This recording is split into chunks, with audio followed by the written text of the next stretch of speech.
Bonjour et bienvenue sur les clés de la réno. Vous vous lancez dans la rénovation? Alors vous êtes au bon endroit. Les clés de la réno, c'est le podcast qui vous accompagne tout au long de votre projet pour aménager et décorer la maison ou l'appartement qui vous correspond. Je suis Alison, aujourd'hui architecte d'intérieur et décoratrice. Je vous propose ici mes conseils et mes astuces pour transformer votre projet en un intérieur beau, chaleureux et fonctionnel dont vous serez fiers. Je suis passée par là. Je sais ce que c'est que de devoir gérer une rénovation en plus de son quotidien. C'est pas toujours une partie de plaisir, mais ça en vaut tellement la peine au bout du compte. Seul ou avec un invité, laissez-moi vous aider à simplifier les étapes, vous apporter les clés dont vous avez besoin pour que votre projet se passe au mieux. Imaginez, vous saurez enfin par où commencer et comment faire les bons choix. Retrouvez-moi aussi sur Instagram, c'est tout simplement les clés de la réno podcast pour encore plus de partage et de retour d'expérience. Allez, on y va ?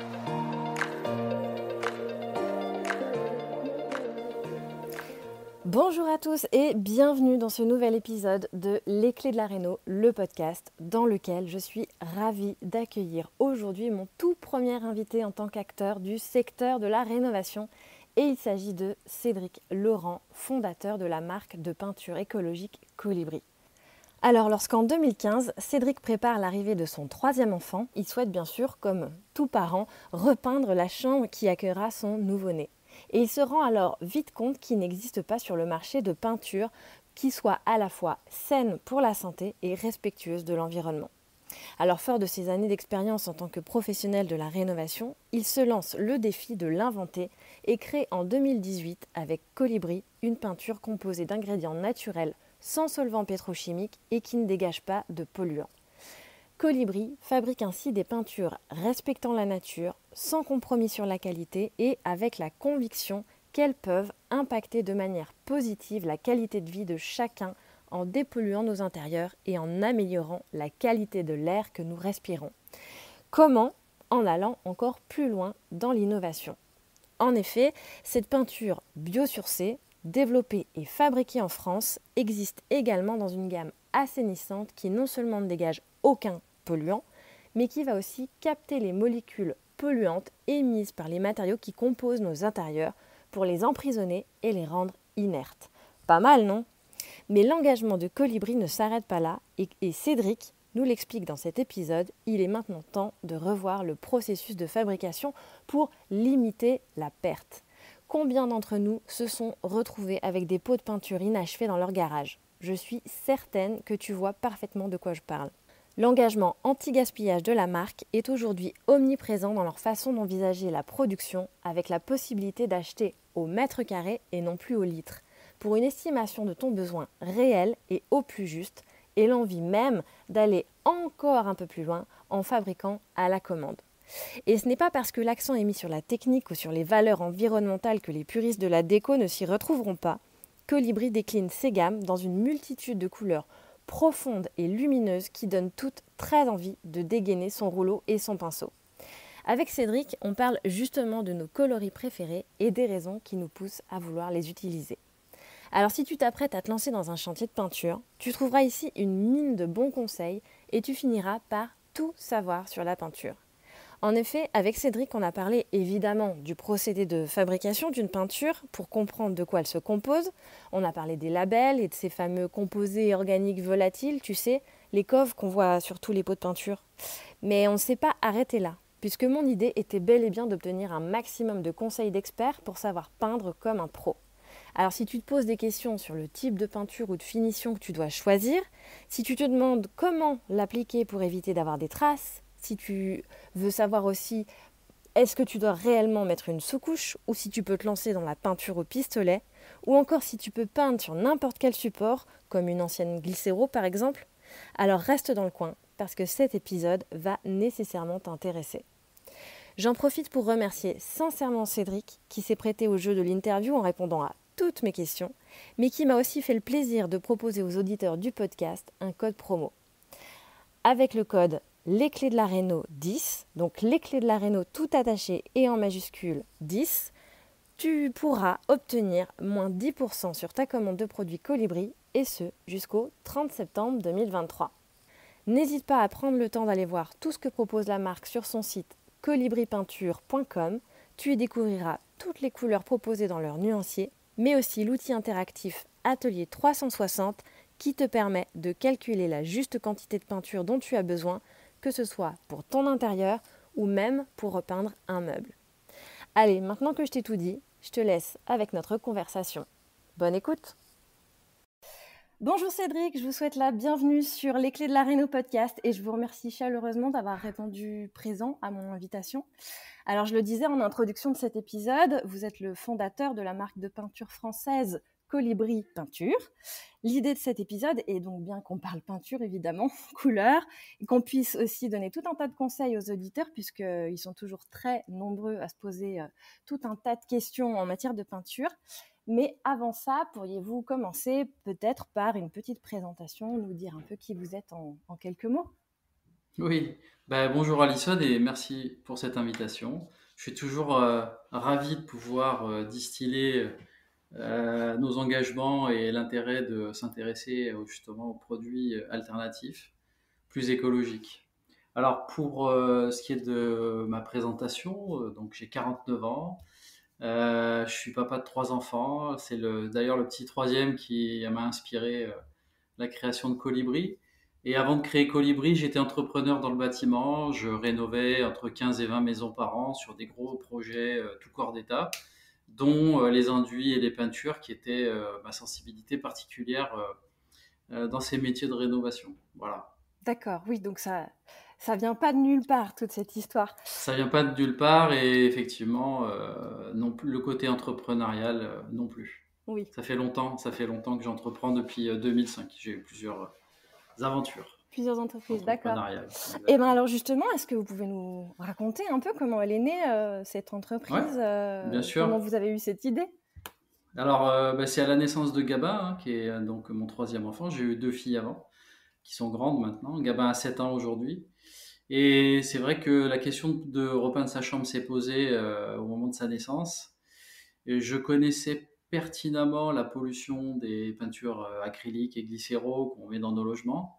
Et donc, j'ai cherché une solution alternative sur le marché que j'ai pas trouvé. J'ai trouvé des produits un peu minéraux, un peu à base de chaux, des choses comme ça, mais en termes de qualité, de rendement, voilà, la promesse n'était pas là. Et du coup, j'ai arrêté tout ce que je faisais pour me lancer dans cette aventure parce qu'il y avait vraiment un pan de marché qui était pas couvert. Mhm.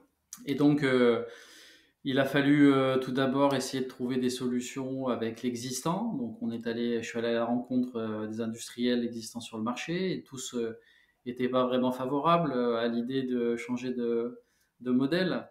Donc, je me suis retourné ensuite vers des laboratoires de formulation qui étaient malheureusement beaucoup trop axés sur la pétrochimie pour trouver des solutions. Mhm. Et c'est la rencontre avec une agrochimiste après quelques semaines de dures recherches, qui m'a permis de trouver des solutions et de rester le plus possible axé sur du biosourcé pour essayer d'atteindre un niveau de biosourcé le plus haut possible.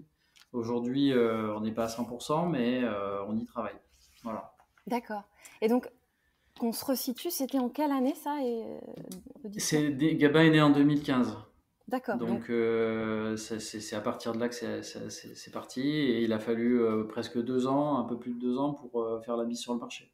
ok. Oui, j'imagine que c'est pas simple, effectivement, de Non, ça créer l'est pas.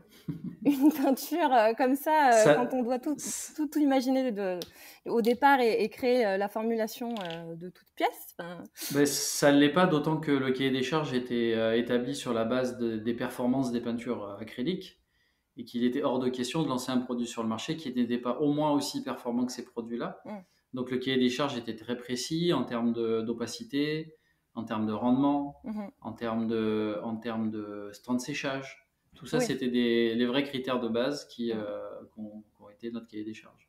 d'accord. Et donc, on l'a dit, vous fabriquez en France, C'est ça. c'est bien le cas. Vous fabriquez où, donc, exactement? Alors, on sous-traite la fabrication de nos formules à un industriel parce qu'on n'a pas encore la capacité financière à créer notre propre outil de production. C'est en cours, on est en train de lever des fonds.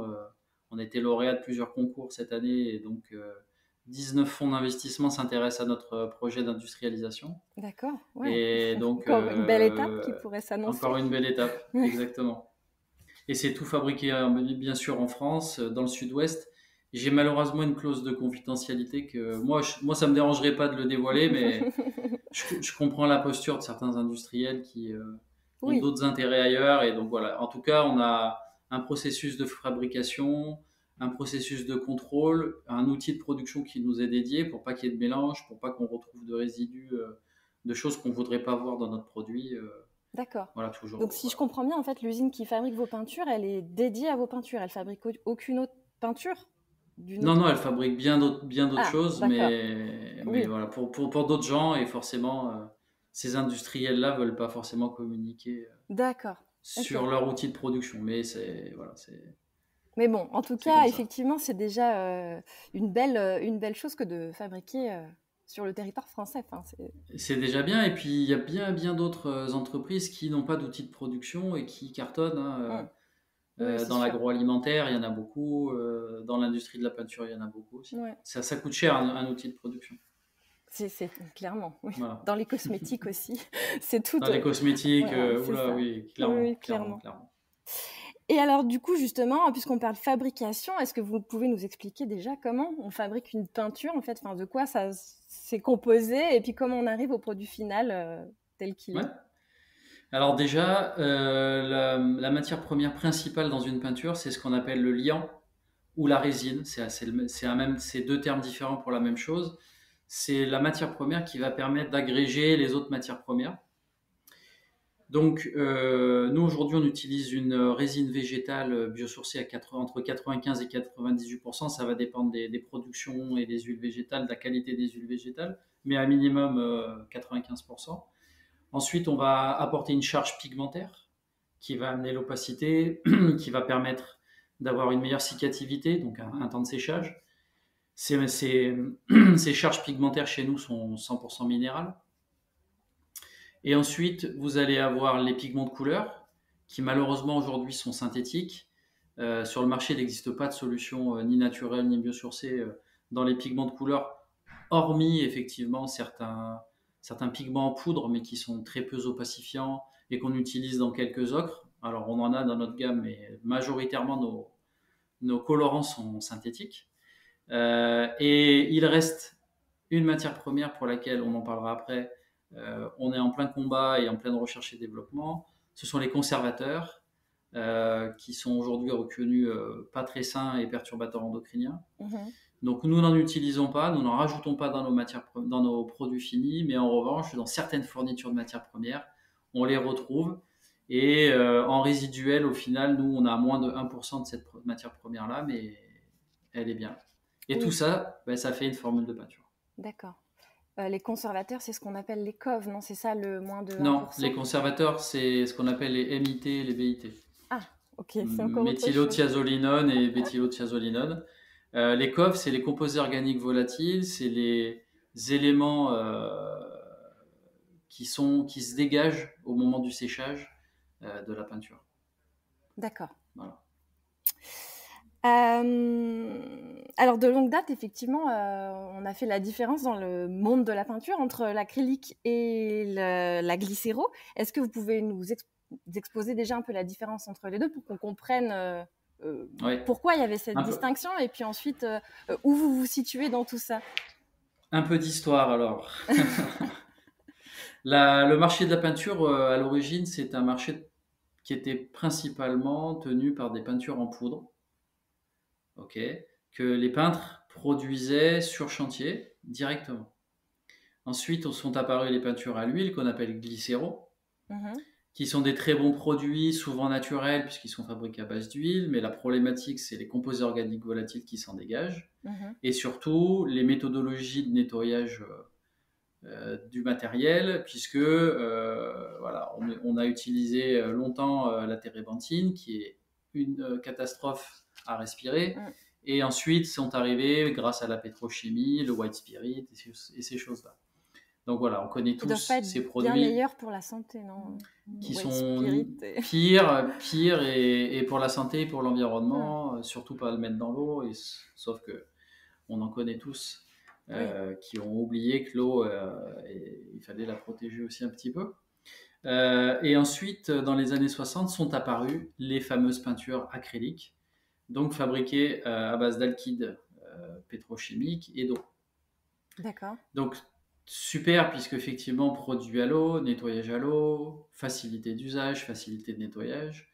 Mais on se rend compte 50 ans ou 60 ans après que c'est une bombe écologique, puisque pour utiliser l'eau qui facilite l'usage, ce qu'on a oublié de voir, c'est qu'il y avait l'usage aussi d'autres matières premières très dangereuses, parce que c'est l'eau qui amène la production bactérienne. Et sur ce constat-là, Colibri lutte beaucoup à changer les choses. Voilà. D'accord. Donc la différence entre une glycéro et une acrylique, c'est l'eau, c'est le liant, d'un côté on a de l'huile, d'un côté on a de l'eau. Et comment se positionne Colibri? Alors Colibri, c'est une peinture qui est typée acrylique, puisqu'elle va sécher de la même manière, elle va avoir un même rendement, c'est une peinture qui fabrique à base d'eau, mais c'est le liant qui est très différent, puisqu'on n'utilise pas un liant pétrochimique, qu'on appelle acrylique, on utilise un liant fabriqué à base d'huile végétale. D'accord. Voilà la grande différence. Donc, effectivement, vous situez plutôt dans la gamme des acryliques, mais avec une intention plus écologique en supprimant Exactement. les résidus dont vous parliez juste avant. Les résines, alors nous, c'est le gros challenge, ça a été le gros challenge, c'était de dire on supprime les résines pétrochimiques, qu'on appelle les résines acryliques, pour les remplacer par des résines végétales, fabriquées à base d'huile végétale. Mais une huile ne se mélangeant pas à l'eau, il a fallu trouver aussi la façon d'émulsionner ces huiles pour les rendre utilisables dans une formule de peinture. D'accord. Et c'est quel type d'huile végétale, du coup, que vous utilisez? Alors je ne peux pas dévoiler 100%, mais majoritairement du lin, du pin et du ricin. D'accord. Très bien. Justement, on a commencé à parler un peu des aspects plutôt écolabel, écologique. On emploie toujours tout un tas de vocabulaire et d'adjectifs pour désigner les nouvelles peintures naturelles, bio. Qu'est-ce que ça veut dire, enfin, finalement, pour qu'une peinture soit écolabellisée, qu'est-ce qu'elle doit avoir comme critère? Alors, ce qui est très étonnant aujourd'hui, c'est que vous pouvez avoir une peinture acrylique qui est éco-labellisée, mais aussi une peinture biosourcée. Mhm. Donc, en fait, c'est certains taux de matières premières reconnues dangereuses qui ne doivent pas être dépassés. Et on n'a pas, malheureusement, aujourd'hui, un label qui certifie nos peintures. D'accord. C'est ce qu'on est en train de lutter pour ça, qu'une réglementation se mette en place pour qu'il y ait une vraie différenciation, pour pas qu'on se retrouve tous labellisés de la même manière, alors qu'on n'utilise pas les mêmes matières premières, alors qu'on n'a pas le même impact environnemental, puisque nous, aujourd'hui, pour vous donner un ordre d'idée, on agit sur l'eau, puisque vu qu'il n'y a plus de résine acrylique, il n'y a plus de microplastiques dans nos produits. Mhm. On agit sur la qualité de l'air intérieur, puisque le taux de composés organiques volatiles est d'1 gramme au litre, alors que les peintures acryliques sont plutôt autour des 30. D'accord. Ouais. On agit sur les perturbateurs endocriniens, puisqu'on n'ajoute pas plus de conservateurs que ce qu'on subit dans la présence de nos matières premières.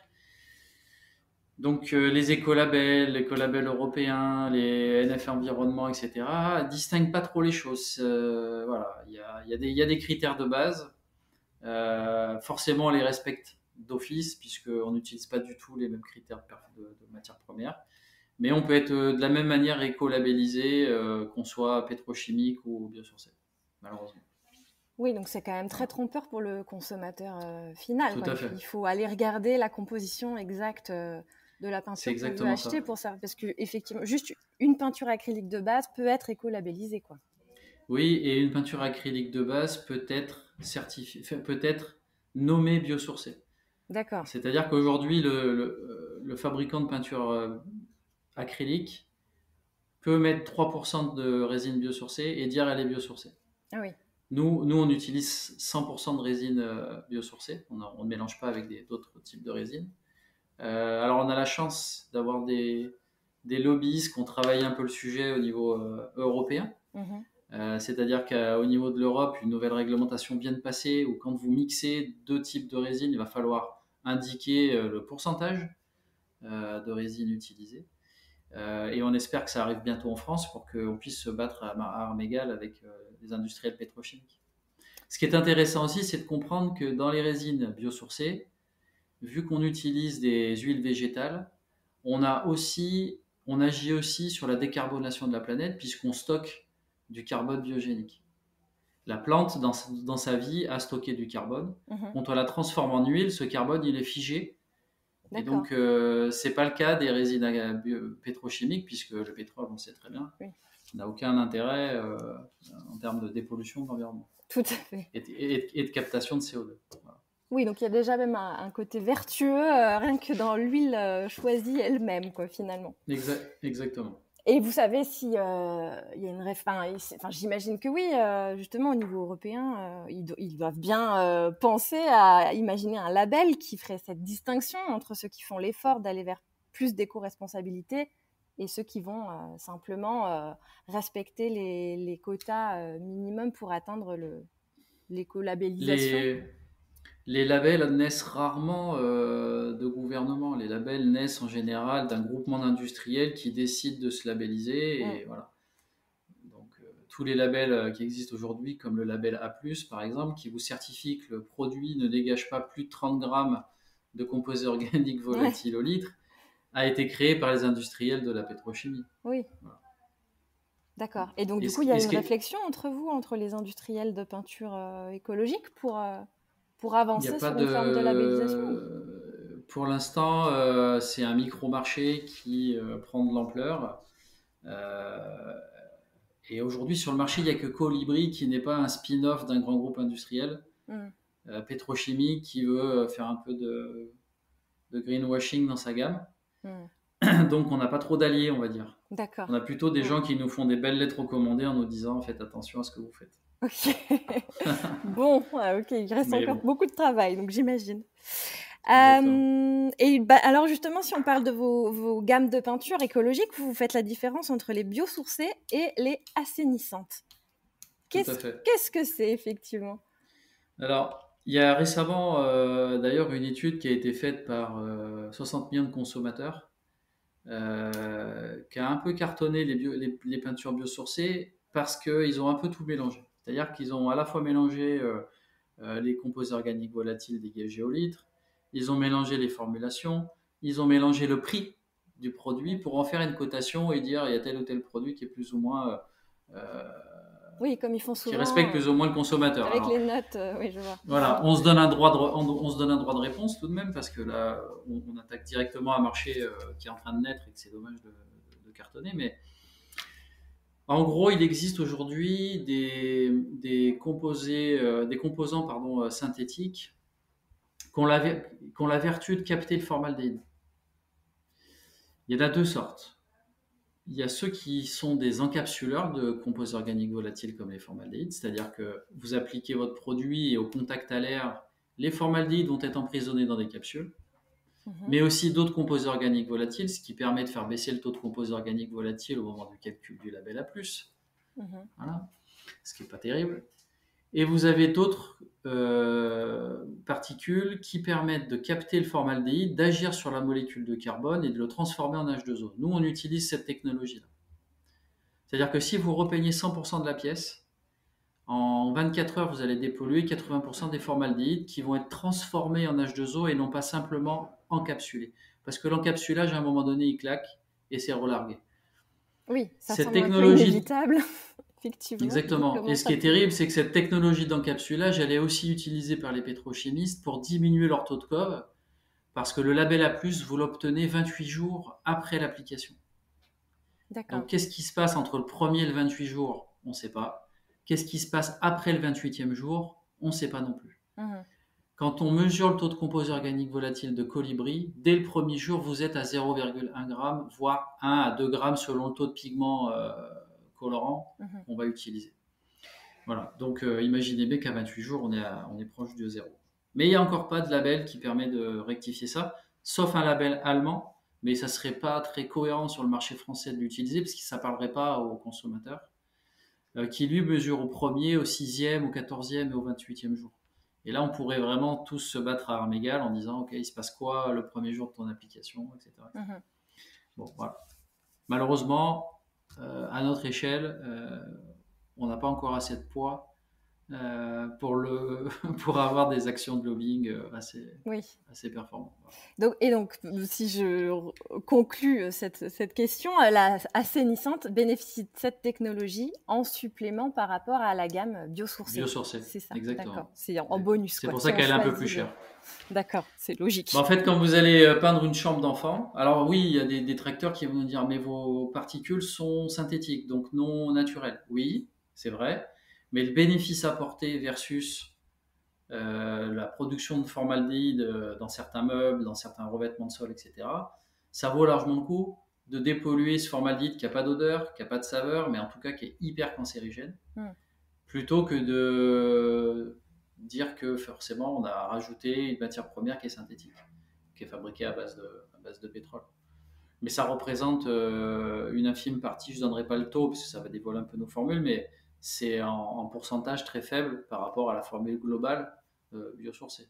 Donc oui, c'est synthétique, mais la valeur ajoutée, elle est quand même pas neutre. Quand vous allez mettre un bébé dans une chambre, vous avez acheté un lit à barreaux, une table à langer, des jouets, refait le sol, refait le placo, etc. Où là, vous allez avoir un taux de formaldéhyde énorme à l'échelle d'un bébé.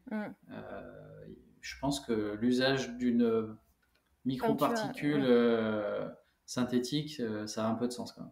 Oui, c'est sûr. Parce que ça dépollue pendant 7 à 8 ans. C'est pas juste une action one shot sur 24 heures. Oui, donc non seulement ça dépollue l'air ambiant de la pièce et pas uniquement la peinture qu'on va appliquer, mais en plus pendant 7 à 8 ans. C'est vrai que c'est énorme. Mais ça dépollue surtout pas la peinture qu'on va appliquer. Certains industriels utilisent cette technologie-là pour dépolluer leur peinture et avoir le label A+. Nous, c'est pas ce qu'on recherche. Puisqu'on ne dégage pas de composés organiques volatiles d'origine, on va vraiment dépolluer l'air ambiant de la pièce et non pas la pollution de notre produit puisqu'il n'y en a pas. Oui, c'est ça. C'est important de le préciser. Tout à fait. Voilà. Et alors, tant qu'on parle justement toujours d'éco-responsabilité, ce qui est, on l'a dit, très indispensable aujourd'hui, surtout quand on est fabricant de matériaux comme vous l'êtes et ce que vous avez compris dès le départ. Vous avez mis en place une politique anti-gaspillage au sein de votre entreprise. Est-ce que vous pouvez nous en parler un peu? En quoi ça consiste? Ouais. Alors, c'était la deuxième phase du plan Colibri, qui comportait 4 grandes phases. Une phase de test marché, une phase de rupture d'usage, la fameuse peinture anti-gaspillage, une phase d'accélération et une phase d'industrialisation qui est en cours. Cette deuxième phase d'anti-gaspillage, c'était l'idée de... Moi, j'ai fait un constat aussi quand j'ai analysé notre marché, c'est qu'on incinère dans le monde plus de 100 millions de tonnes de peinture non utilisées. Pourquoi ? Parce qu'aujourd'hui, le modèle industriel, il est fait comme ça. C'est-à-dire que dans tous les marchés, et principalement dans la peinture, on est dans une réflexion de production de masse. Pourquoi ? Pour diminuer les coûts de production, pour en vendre le plus possible dans le monde entier, sans vraiment se préoccuper de l'impact environnemental. L'impact environnemental, il est double. Premièrement, il est dans l'usage de certaines matières premières, puisque quand on va produire en masse, il faut qu'on puisse conserver aussi. Le fait pour pouvoir conserver, on va utiliser des conservateurs pétrochimiques qui sont perturbateurs endocriniens, qui polluent l'eau, qui polluent l'air intérieur, qui dégagent énormément de composés organiques volatiles. Et ce qu'on n'aura pas vendu parce qu'on en a tellement fabriqué qu'on va le brûler. Donc il y a la surproduction. Quand vous allez dans un Leroy Merlin, on vous dit tiens, achète 15 litres, c'est moins cher que 5 litres. Bah, ok, je verrai bien ce que j'en fais et je le mets dans mon garage. Donc il y a ce que l'industriel fabrique en trop et qui au bout d'un moment est obligé de l'incinérer parce que c'est plus vendable. Et puis il y a le consommateur à qui on a poussé à en acheter de trop, qui finalement se retrouve avec des peintures dans son garage et au jour où il veut les utiliser, elles sont pourries, il les emmène en déchetterie et ça part aussi à l'incinération. Donc c'est un double impact environnemental sur l'eau, sur l'air, etc., etc. Donc sur ce constat-là, je me suis dit qu'est-ce qu'on pourrait faire ? C'est quoi l'idée ? Où est-ce qu'on pourrait être un peu disruptif ? Et donc on a inventé la peinture au mètre carré, avec en mettant de l'usage en face, en essayant d'être un peu digital friendly, on va dire, où en 4 clics, vous allez faire votre choix de couleurs, vous allez saisir vos surfaces, et on va fabriquer pour vous le juste panier en peinture, en sous-couche et en matériel. Et après, vous avez le choix d'enlever la sous-couche parce que vous en avez déjà, d'enlever le pinceau parce que vous l'avez déjà, etc. Mais on ne vous vendra jamais plus que 5% de plus que ce qu'on a calculé comme surface utile pour vous. Et c'est pour nous un engagement anti-gaspillage. Parce que finalement, l'industriel, son intérêt, c'est de fabriquer en masse pour vendre en masse. Et nous, on s'est dit, si on répondait plutôt aux besoins du client et à la juste quantité que le client a besoin. Voilà, c'est une autre approche industrielle de production à façon, on va dire. Mais c'est compliqué aussi parce que ça nécessite de penser un outil industriel qui répond à cette demande. Et en fait, petit à petit, cette offre de peinture au mètre carré était aussi pour moi la prémisse à notre industrialisation, puisque ça nous permet aussi de penser un modèle industriel dans ce sens-là, c'est-à-dire du vrac, de la quantité juste, et pas de la production de masse. Donc c'est un outil industriel plus petit, mais qui produit la juste quantité et qu'on peut démultiplier après. Donc on est en train de mettre en œuvre tout ce processus. Donc vous produisez à la commande en fait.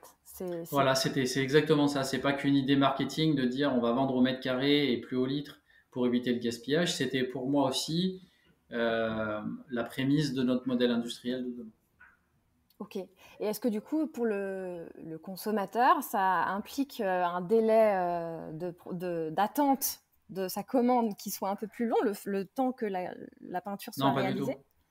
Alors, pas du tout. Aujourd'hui, on est encore dans des packaging type pot de 1 litre, 3 litres, 12 litres.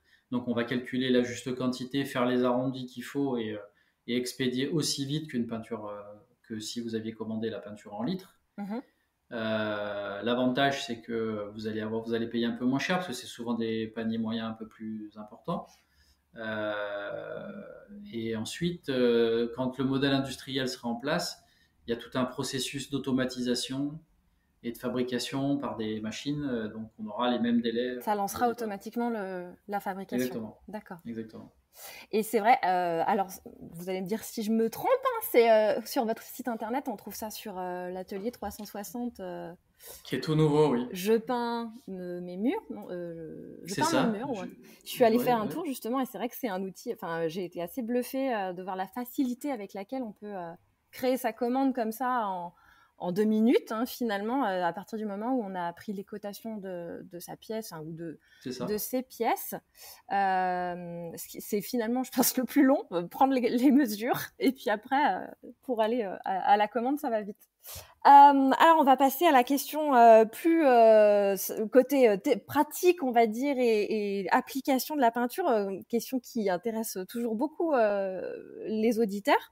Et notamment, on va parler finition. Quel type de finition vous proposez? On parle souvent de mat, velours, laque, satin. Il y a tout un tas de choses qui nous sont proposées. Et surtout, pour quel emplacement vous conseillez de les choisir? Donc c'est exactement les questions qu'il faut se poser. La première question à se poser, c'est dans quelle pièce je vais l'appliquer. Est-ce que c'est une pièce humide, une pièce sèche, voilà. Et quel est l'usage de cette pièce? Et quel est mon support? Ça, c'est les 3 fondamentaux. Donc dans les pièces de vie, on va plutôt privilégier le mat au plafond pour limiter les imperfections qui sont, je dirais, révélées par la lumière. Sur les murs, on adore le mat parce que c'est cosy, mais c'est souvent un problème de qualité de support. C'est-à-dire dès que le mat est teinté, il va être très vite marqué avec des traces de doigts et c'est difficile à enlever sans faire des traces d'humidité. Donc il vaut mieux privilégier sur les murs du velours.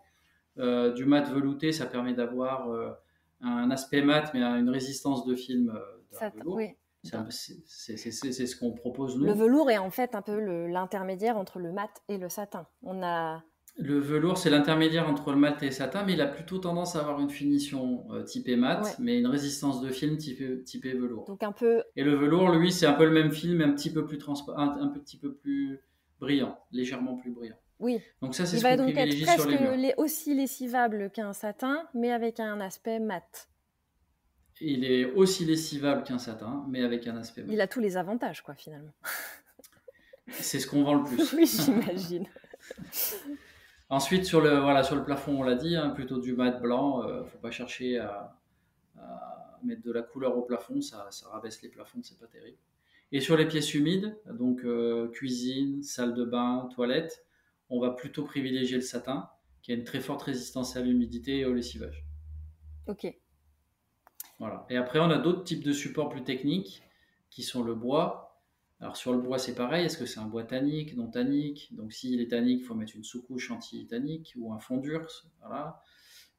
Si c'est un bois blanc, si c'est un bois teinté, si voilà. Et après, quel type d'application on veut, c'est est-ce que je veux garder l'aspect naturel du bois, donc je vais mettre plutôt une lasure transparente ou carrément directement un vernis. Ne pas oublier de passer un fond dur. Le fond dur permet de figer le support et d'éviter toute surprise avec la finition. Le fond dur, c'est un peu la sous-couche des murs, hein, Mhm. sur le bois. Voilà. Et ensuite, on a les supports. Alors, après le bois, il peut être intérieur-extérieur. Il faut choisir un produit qui soit adapté à ça. Et après, on a les supports métaux. Soit c'est un métal qui chauffe, donc les radiateurs, les tuyaux de radiateur. Et là, il faut effectivement mettre une laque. Si c'est un métal figé qui voilà, n'a pas de variation de température, normalement, tout type de peinture peut être appliqué dessus. Voilà. Je ne sais pas si j'ai bien répondu à Et pour l'ensemble de la les question. boiseries, c'est vrai on pose souvent la question pour les encadrements de portes, plaintes, moulures éventuelles. Alors l'industrie vous invite à acheter un produit typé pour ça, mais en réalité c'est les mêmes produits que pour les murs, hein. Voilà. Donc vous pouvez appliquer la même sous-couche que pour votre mur sur vos boiseries et la même finition si vous voulez avoir un aspect Homogène. uniforme, Mm. homogène. Voilà. Ok. On n'est pas forcément obligé effectivement d'aller sur quelque chose de plus satiné sur les boiseries, puisque plus lavable, parce que ça a beaucoup été le cas aussi, Oui, justement avec la glycéro, j'imagine. Mais aujourd'hui, vu qu'on atteint un taux de lessivabilité des peintures qui est quand même beaucoup plus, bien meilleur qu'auparavant, on peut aller sur un velours sur la boiserie sans trop de tout à soucis. fait, Bon, le mat, peut-être pas, parce exactement. qu'effectivement, c'est quand même un endroit de fort passage. Les portes, c'est pareil, ça risque de prendre des taches, des chocs, mais plutôt C'est un ça, velours, ça peut le faire. Très exactement. bien. Bon, alors moi, je dois quand même préciser que j'aime bien peindre le plafond, mais pas tout seul. Souvent, ça peut m'arriver de conseiller à mes clients de peindre le plafond, mais quand on peint les quatre faces avec, pour créer un truc un peu original, genre dans des toilettes ou dans un couloir, effectivement, pas, Ça, je comprends, pour faire un aspect un peu boîte, voilà, d'avoir effectivement le plafond teinté de la même façon que les murs, mais là on est dans le design décoratif tout à fait. et c'est des zones assez spécifiques en général. Et un salon de 30 mètres carrés, Ah oui, non, on est d'accord. j'ai rarement vu le plafond. Non, non, on est d'accord, pas les pièces de Voilà. vie, mais effectivement des endroits un peu de Oui, oui, tout passage à ou fait. atypiques. Voilà, c'est aussi le moment de Un jouer. couloir qu'on veut. Voilà, Voilà. exactement. Ça permet de jouer avec les volumes. Tout à fait. Et alors justement, vous avez parlé de sous-couche, mais on peut aussi souvent, enfin ça arrive souvent qu'on se dise, mais à quoi ça sert vraiment la sous-couche? D'autant plus que des fois on nous vend du 2 en 1 monocouche. Enfin, est-ce que la sous-couche est utile? À quoi sert-elle? Dans quel cas on doit l'utiliser? Alors, c'est toujours pour moi assez surprenant de dire qu'une peinture, elle fait sous-couche, finition, etc. Parce qu'en réalité, qu'est-ce qui va se passer? C'est qu'on utilise des taux de résine qui sont plus importants sur la sous-couche pour plusieurs raisons. Premièrement, on ne sait jamais vraiment comment l'ancien support il a été apprêté Mhm. et comment l'ancien support il a vécu. Donc, certaines personnes n'analysent pas le support sur lequel ils vont repeindre. Et si on attaque direct une finition, par exemple, sur un mur en glycéro, Mm. c'est garanti que ça ne va pas tenir. Et donc, on va poncer. Ce ponçage-là, il rend le support microporeux. Forcément, il y a des résidus de poussière, des résidus de gras, etc. Mais la sous-couche, elle a l'intérêt de figer tout ça et de boucher les pores. Ce qui permet aussi de moins consommer de finition, qui est souvent beaucoup plus cher que la sous-couche. La sous-couche n'a pas vocation à opacifier le support. Même si on vous vend des sous-couches ou quand vous avez passé la sous-couche, vous vous dites ah c'est déjà blanc Oui. ou voilà c'est top. Voilà. Mais ça c'est aussi parce que il faut faire la différence entre une peinture bâtiment et une peinture de décoration. Nous on est sur le segment de la peinture de décoration. Mhm. On n'est pas sur le segment de la peinture du bâtiment. Et dans le bâtiment, qu'est-ce qu'on cherche? La rapidité et le moins de couches possible, parce que ça coûte cher la main-d'œuvre. Voilà. Donc on crée des peintures sous-couche finition, et le boulot est fait, on s'en va. Voilà. Mais ça c'est quand on veut faire de l'abattage non qualitatif avec des gens non formés. Quand on est dans la déco, on veut un résultat de qualité. Quand on met de la couleur, on veut un résultat de qualité. On veut pas que ça se décolle, on veut pas qu'il y ait d'aspect granuleux, etc. Donc la sous-couche, elle a vraiment du sens pour justement figer l'ancien support. J'insiste. Oui. Voilà. Et quand on fait appel à des professionnels de qualité, ce que je peux vous le dire aussi, mon peintre me dit toujours la sous-couche est indispensable, peu importe le support même, j'ai envie de dire. Exactement. Tout à fait. Exactement. Et après, quand on est dans une démarche écologique biosourcée, il y a beaucoup de peintres qui veulent absolument mettre une sous-couche acrylique qui vaut 3 euros du litre, mais on dégrade complètement le processus de qualité de l'air intérieur, ce qui est dommage. Parce que passer une finition biosourcée qui ne pollue pas, mais on a mis en amont une sous-couche qui souvent est très mauvaise en composés organiques volatiles, très très mauvaise, la finition ne fiche pas les composés organiques volatiles de la sous-couche. Il faut comprendre que les finitions sont microporeuses et que la pollution va passer à travers et vous allez la prendre en pleine figure. Donc c'est important d'avoir une sous-couche biosourcée, une finition biosourcée quand on veut être dans ce processus-là. On n'est pas dans un podcast biosourcé, mais je prêche pour ma paroisse, c'est que penser que les produits sont microporeux et que donc les pollutions peuvent toujours passer. Voilà. D'accord. Et alors, comment on prépare son mur avant de le peindre pour être sûr d'avoir un résultat optimal ? Si c'est une ancienne peinture à l'eau, un simple égrenage qui permet de lisser le support, d'enlever les poussières résiduelles, le gras, etc. Et puis un lessivage. On laisse sécher. On applique une sous-couche et 2 couches de finition et le travail est fait. Alors je dis 2 couches de finition, ça dépend de la qualité de la peinture. Souvent les peintures de la grande distribution, il va en falloir une 3e parce qu'elles sont beaucoup diluées, donc pas très opacifiantes. Voilà. Oui, c'est aussi pour cette raison. Elles sont moins chères au litre, mais vous en mettez une 3e couche. Il y a plus d'eau, donc elles sont moins chères au litre, effectivement. Donc elles sont moins couvrantes et on doit en mettre plus. Et elles sont souvent plus polluantes parce que plus il y a d'eau, plus il faut mettre de conservateur pour qu'elles résistent au temps. Dans le pot. Et donc voilà, donc une peinture de qualité professionnelle comme les nôtres, comme d'autres peintures pro, là 2 couches de finition suffisent largement. Quand on met une teinte, il faut mettre 2 couches. La teinte se révèle vraiment après la 2e couche.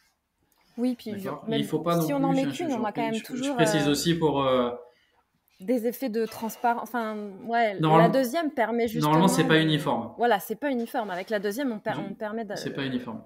On obtient cette uniformité, ouais. Tout à fait. Et puis, il faut aussi comprendre que quand vous avez une peinture qui arrive dans un pot liquide, la couleur de la peinture liquide n'est pas la même que la couleur de la peinture sèche. Séchée, oui. Et donc, parfois, on a l'impression de ne pas avoir reçu la bonne couleur. Et en définitive, tant qu'elle n'est pas appliquée, il n'y a pas de conclusion. Et intégralement sèche, oui. C'est ça, il faut. Et intégralement sèche. Et donc, comment on prépare le support quand l'ancienne peinture est une peinture glycéro ou satinée? Il faut absolument supprimer le film de brillance. Donc, il faut poncer. Il n'y a pas le choix. Ok. Ou repasser une glycéro. Ah oui, en fait, il faut savoir que... type de finition, quoi. Exactement. En fait, si vous voulez, glycéro sur glycéro, ça fonctionne. Glycéro sur peinture à l'eau, ça ne fonctionne pas. Peinture à l'eau sur peinture à l'eau, ça fonctionne. Glycéro sur peinture à l'eau, ça fonctionne aussi. Ok. Mais ça peut être parfois très difficile, surtout en rénovation, de savoir ce qui a été appliqué sur le mur avant, quoi. Exactement. Oui, c'est ça. Donc, un égrenage. Alors, quand c'est du brillant, ça se voit assez vite. Et puis, au ponçage, on le voit. On comprend tout de suite que c'est très, très dur. Mais effectivement, un égrenage, un lessivage, une sous-couche, 2 couches de finition. Les travaux de peinture, c'est pas juste je prends mon rouleau, je mets une bâche au sol, je prends mon rouleau et j'y vais. Ouais. Voilà. Et quand on est sur un support neuf comme une plaque de placo Alors elles sont parfois posées apprêtées, donc avec une sous-couche intégrée. Donc là, on peut attaquer directement les 2 finitions. D'accord. Mais c'est des placos qui valent assez cher, c'est rare. Ouais, on a souvent un placo marron ou gris. Donc là, il faut absolument passer une sous-couche. Ne pas s'inquiéter de cette impression de c'est pas couvrant, je vois encore le gris derrière, ça c'est pas grave. C'est les 2 couches de finition qui vont complètement effacer cela. Il faut vraiment appliquer la sous-couche en pensant que c'est un matériau d'accroche et pas un matériau de finition.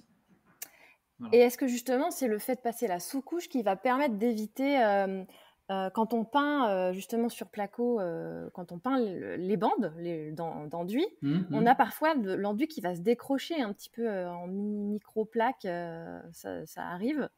Est-ce que la Ouais, sous-couche va éviter ça ou est-ce que c'est lié pas du à tout. d'autres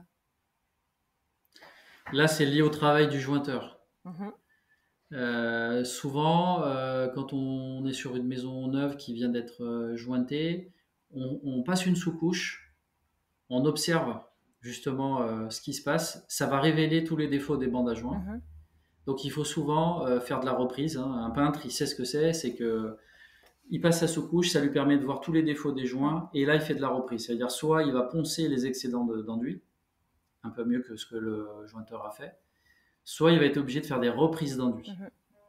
pour compenser justement ce que vous dites, les décrochages d'enduit ou certaines imperfections, parce qu'il faut comprendre que la peinture ne va pas venir cacher les défauts des joints. Non, au Ils seront contraire. toujours apparents. Elle va plutôt Et les plus mettre vous en allez valeur, ajouter ouais. de couches de peinture, plus ça va les mettre en Ouais. valeur. Donc si vraiment, pour vraiment se rendre compte de tous les défauts des joints, c'est la sous-couche qui va permettre de révéler ça. Alors le peintre qui a l'habitude, et ça a été longtemps un métier que j'ai exercé, c'est au toucher, on ressent bien les choses, hein. On sent les défauts, on sent les surcouches d'enduit, on sent les trous, Mhm. on sent parfois la bande qui a pas été suffisamment couverte, etc. Donc il y a toujours un travail de préparation avant la sous-couche. La sous-couche va permettre de revoir tous les défauts et de faire après toutes les reprises. Ce qui est intéressant aussi, c'est que si on veut vraiment avoir un aspect parfait, entre la sous-couche et la finition, on va reponcer un petit peu pour enlever tous les petits défauts, parce que la sous-couche va agglomérer les poussières du chantier, Mhm. va parfois s'accrocher avec un peu d'enduit des joints, etc. Bah, de reponcer un petit peu la sous-couche, ça permet d'avoir un support très lisse et de poser une finition qui va être juste magnifique. Donc poncer un petit coup Voilà. à la main avec un grain fin, en gros, pas plus de. C'est ça, à la main avec un grain fin, mais c'est vrai que c'est du boulot, Ah hein. oui, c'est c'est sûr. Quand on le fait soi-même, Quand on le fait quand soi-même, on le fait surtout qu'une soi-même, c'est du maison boulot. au plafond, sympa. Qu'on n'est pas exactement, qu'on n'est pas équipé et tout ça. Un plafond, normalement, ça se traite à la girafe, Ouais. hein. C'est une ponceuse avec un bras mécanique. On peint pas le plafond avec son rouleau sur un escabeau. On va prendre une perche et on va Mm. peindre d'en bas. On va pouvoir voir ce qu'on fait, où est-ce qu'il en manque, etc. Voilà. Ok. Et alors justement, comment ne pas avoir de traces? Ben, on en a déjà un peu parlé finalement, enfin d'aspérité pour un fini impeccable, mais ça peut arriver aussi, et selon la finition, qu'on voit les traces de rouleau ou de pinceau. Est-ce qu'il y a une technique pour éviter ça? Alors, c'est pas vraiment une technique. Ce qu'il faut savoir, c'est que ce qui fait des traces avec les peintures à l'eau, c'est le manque de peinture, Hmm. bizarrement. Alors que la culture des peintures à l'huile, c'est qu'il fallait les tirer, les croiser, les tirer, et pour éviter les traces de rouleau. Là, dans la peinture à l'eau, vous allez générer des traces parce qu'il n'y a pas assez d'épaisseur. D'accord. Donc il ne faut pas hésiter à bien charger son rouleau, et une fois que je constate qu'il n'y a plus de peinture sur mon rouleau, je le retrempe Ok. et j'en remets. Parce qu'au séchage, le film va se tendre, et tous les défauts de rouleau, tous les endroits où on a l'impression qu'il y a une trace de rouleau, alors on a l'impression qu'il y a une trace de rouleau, là qu'est-ce qu'on fait? Ben, le réflexe c'est je tire ma Je peinture, je remets. tire ma Enfin, oui, peinture, je tire ma oui, peinture. c'est ça. Et c'est justement l'erreur à pas commettre, Hmm. c'est que plus il y a de charge, moins il y aura de traces. D'accord. Et Donc, ça, c'est pas juste un surtout vendeur de pas peinture qui vous dit ça tirer pour vous en la. vendre Oui, plus. c'est ça. c'est c'est que non, non, c'est parce que l'effet mécanique du séchage absorbe les traces de rouleau, et surtout bien la peinture à l'eau, il n'y a pas besoin de la croiser. Vous pouvez l'appliquer toujours dans le même Ok. sens. Par contre, il faut toujours superposer vos couches. Il faut toujours, quand vous peignez avec une largeur de rouleau de 20 Hmm. cm, la bande d'après, vous allez toujours déborder de 4-5 cm sur la trace d'avant. Comme ça, vous allez mélanger le film, Mhm. et il y aura au séchage un aggloméré du film. Et donc, là, une fois que ça sèche, ça se tend, et tous les défauts disparaissent. La règle absolue, c'est bien charger son rouleau en peinture et pas hésiter à en mettre. Ok, bien chargé. Et donc, si je comprends bien, on peut peindre de haut en bas ou de gauche à droite, mais Et garder oui, le même sens à partir du moment où on superpose les exactement, laits de rouleau, quoi, exactement, si on peut dire. Ok. exactement. Et vraiment, les défauts, ils apparaissent par un manque de produit, et pas parce que vous pouvez peindre en diagonale. D'accord. Si vous avez mis assez de peinture, ça va s'effacer. Ok, super.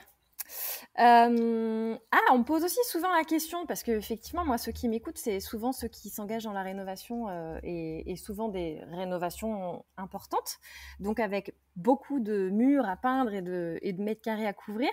Et on peut, quand on est dans cette situation, effectivement se demander est-ce qu'on a intérêt à peindre au rouleau ou est-ce qu'on a intérêt à se procurer un pistolet à peinture pour peut-être gagner du temps.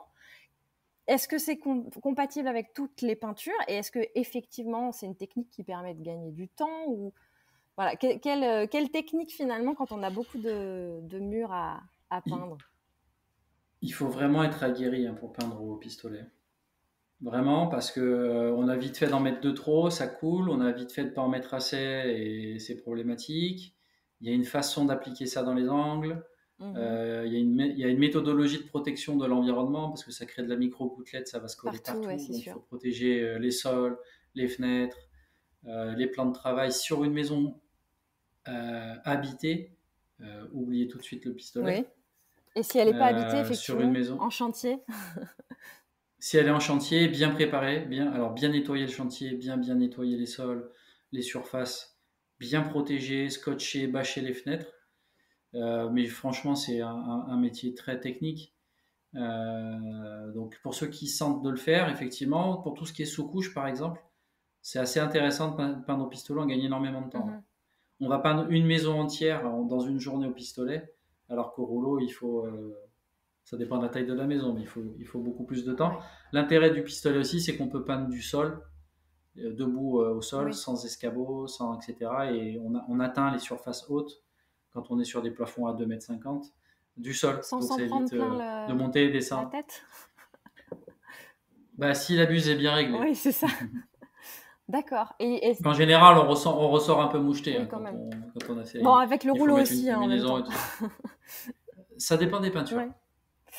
Si c'est la peinture de qualité comme la nôtre, elle goûte pas et vous recevez aucune projection à D'accord. l'application. Ça dépend pas du rouleau ou du type de rouleau qu'on a choisi.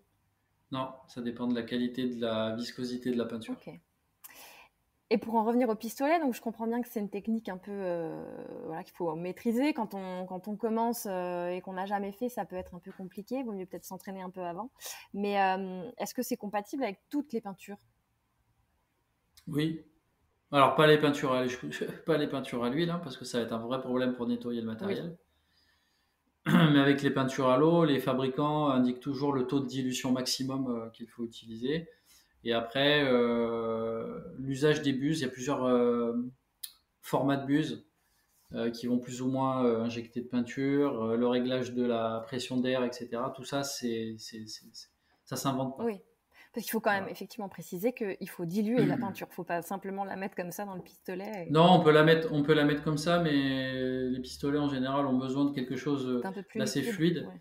Et sur un produit un peu visqueux de qualité, forcément la viscosité est importante et donc du coup, des fois ça va poser problème, ça va colmater, etc. Donc il vaut mieux diluer, mais c'est entre 5 et 10% au max, quoi. Et du coup, si on dilue, par contre, ça va moins couvrir. Il faut repasser plus de Non, fois. l'avantage du pistolet, c'est que ça crée un film très mince mais très opacifiant. Ok, bon. Euh, Et ben alors, on va finir par parler couleurs. Justement, c'est aussi ça qui va être intéressant. Comment vous avez travaillé votre nuancier? Comment vous avez choisi les couleurs qui composent enfin, comment on fait en fait le choix des couleurs? On s'inspire des tendances. On a la plupart de nos concurrents industriels qui ont des nuanciers de 1000, 2000 couleurs. On connaît tous ces nuanciers à languette Mm.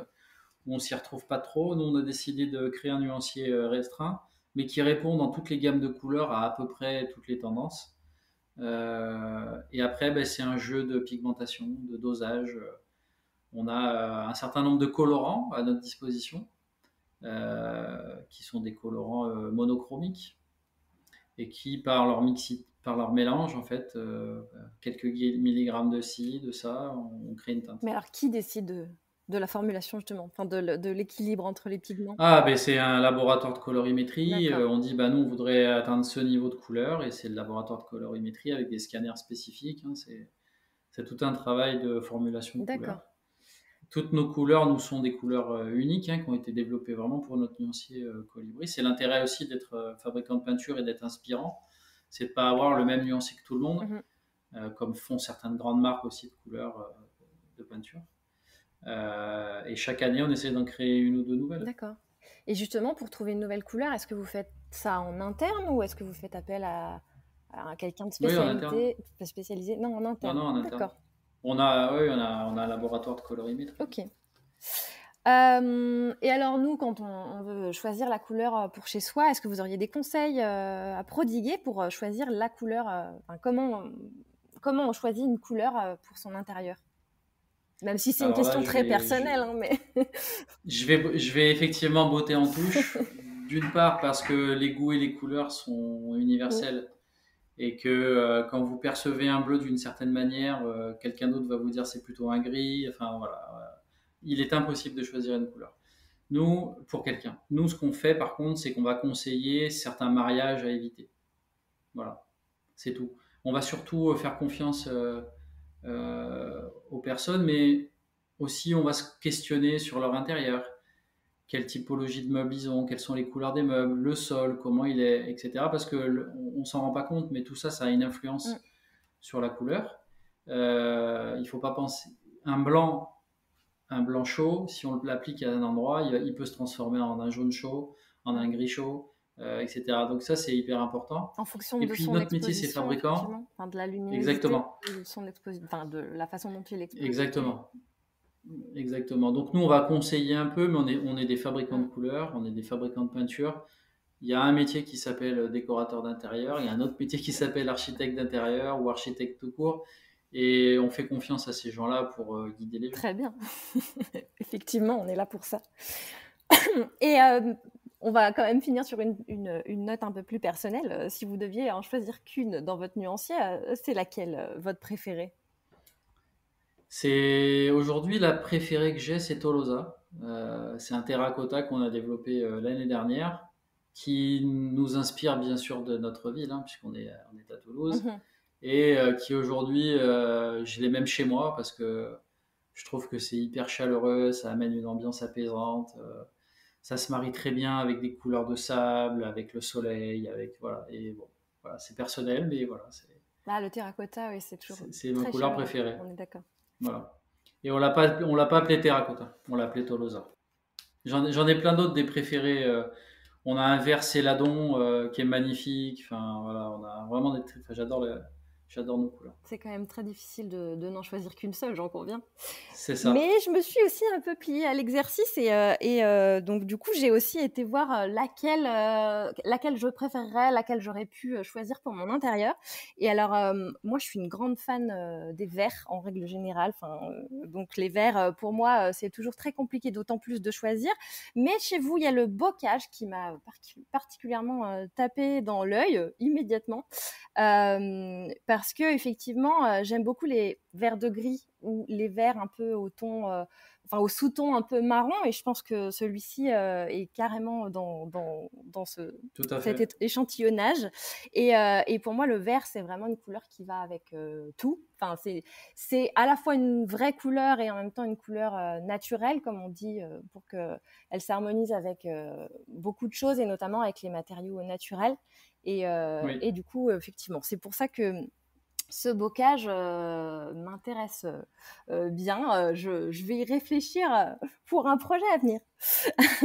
D'accord. Alors, avant qu'on se quitte, est-ce que vous auriez un dernier conseil à prodiguer à ceux qui se lancent dans la rénovation éventuellement, qu'on n'aurait pas évoqué jusque-là? Avant de vous lancer, surtout n'ayez pas peur de vous renseigner, de chercher sur Internet des réponses à vos questions, parce qu'on fait vite une petite erreur qui va gâcher tout le projet, et c'est dommage parce que en anticipant un peu les choses et en essayant de se renseigner, finalement c'est pas compliqué, mais ça demande de respecter certains processus, comme on le disait tout à l'heure un peu avant. C'est pas j'ai des idées de peindre, j'achète un pot de peinture, un rouleau et j'y vais. Il y a un peu de préparation à faire pour que le rendu soit sympa. Et puis parce que quand on va refaire sa déco, sa peinture, c'est aussi pour quelques années, donc autant le faire bien et de façon durable. Nous, on a aussi beaucoup parié sur ça, c'est-à-dire qu'au-delà de fabriquer des produits, on veut essayer d'aider les gens dans l'usage de nos produits. C'est ce que j'appelle la fonctionnalité d'usage. C'est facile de fabriquer un produit, mais c'est Mm. aussi intéressant de pouvoir aider les gens à bien l'utiliser. Donc, on a créé carrément l'atelier des conseils sur notre site, où par un jeu de questions, vous allez trouver beaucoup de réponses. Comment je prépare mon support, à quoi ça sert la sous-couche, quel est le temps de séchage, etc., etc. Et cetera. Et voilà, l'idée c'est que les gens, quand ils ont ou qu'ils vont acheter le produit, ils soient rassurés sur sa mise en œuvre parce que c'est pas compliqué, mais il faut respecter deux, trois règles dont on a parlé tout Oui. à l'heure. Puis ils savent où trouver les Voilà, réponses à leurs questions et ça déjà, c'est un c'est gros ça, plus quoi. Parce qu'effectivement, quand on exactement. n'a jamais fait, c'est complètement normal de se poser tout un tas de questions. Et même si ça peut paraître simple au premier abord, finalement la peinture, c'est quand même... Enfin, il faut pas prendre ça à la légère, effectivement, si on veut un résultat à la hauteur de nos ambitions. Bah, c'est le dernier lot mis en œuvre Mm, quand on rénove une maison. c'est ça. Et donc, on a pu avoir des très grosses galères en plomberie, en électricité, Mm. en isolation, en plafond, tout ce qu'on veut. Mais une fois qu'on a fermé tout Ah, ça, ça se voit plus. la peinture vient faire la finition, ça se voit plus et il faut pas gâcher cette étape. C'est ça. Et par contre, la peinture, ça se voit. Donc on a intérêt à faire ça Ah bien, bah ça oui, c'est sûr. exact, exactement. Bah, merci beaucoup Cédric pour ce condensé de bons conseils. On arrive à la fin de cet Avec épisode. plaisir. Je suis certaine que tout un chacun aura trouvé beaucoup de choses à apprendre et donc merci pour ces conseils. Merci pour votre générosité et j'invite les auditeurs du coup à ne pas hésiter à aller voir sur colibripeinture.com, donc votre site internet pour découvrir tout ça, vos produits et votre nuancier, parce qu'effectivement, j'en ai choisi qu'une, mais j'ai bien eu du mal à choisir parmi les couleurs que vous proposez. Et puis, merci beaucoup donc, pour votre disponibilité. Avec plaisir. C'était un réel Merci plaisir. Alison. À À très bientôt. bientôt. Si vous avez écouté jusqu'ici, c'est probablement que l'épisode vous a plu. Alors n'hésitez pas à en parler autour de vous, amis, famille, tous ceux qui rénovent sont les bienvenus. Vous pouvez aussi évidemment laisser un commentaire sur Apple Podcast ou une note 5 étoiles sur Spotify. Et si vous souhaitez être informé des prochains épisodes, n'hésitez pas à vous inscrire à la newsletter ou à me suivre sur Instagram. Le podcast, c'est fini pour aujourd'hui, mais je vous dis à très vite pour un nouvel épisode.